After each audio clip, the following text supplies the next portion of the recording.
When a celebrity shows their home destroyed, millions feel sympathy because we understand that a home isn't just walls, it's memories, stability, and identity. But here's the economic reality most people miss. For millions of people, homes aren't being lost to disasters. They're being lost to the market. Homes versus commodities. In economics, a home can be two things: a consumption good, a place to live, or an investment asset, a way to store and grow wealth.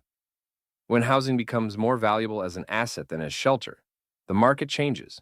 Investors don't maximize comfort, they maximize return on investment. And that's where affordability breaks. Supply, demand, and price pressure. Housing demand keeps rising. Population growth, urbanization, and investors all increase demand. But housing supply doesn't respond easily. In economic terms, housing supply is relatively inelastic, especially in the short run. Land is fixed. Zoning laws restrict building. Construction takes years, so when demand increases faster than supply, prices don't stabilize, they explode. Speculation and opportunity. Cost. Speculators buy housing not to live in it, but because the opportunity cost of holding cash is high. When interest rates are low, money looks for returns. Housing becomes a safe place to park wealth.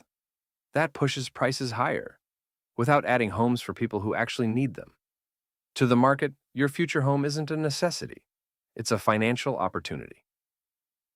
Why renovation loses to new construction. In theory, renovating old homes should increase supply and lower costs. But incentives matter. Tax systems, subsidies, and regulations often favor new construction over renovation.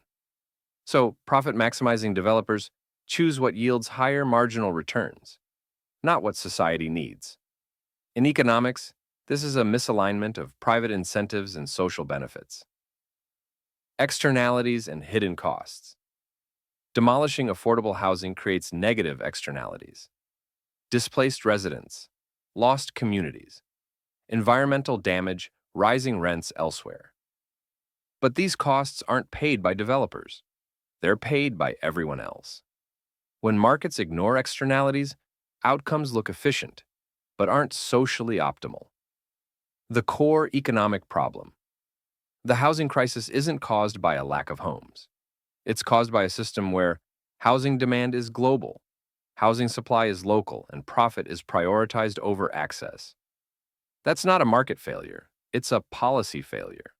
So when people ask why you can't afford a home, the answer isn't personal, it's economic. Until housing is treated less like a speculative asset and more like a basic necessity, affordability will continue to disappear. Not because we don't know how to fix it, but because right now, the incentives don't reward fixing it.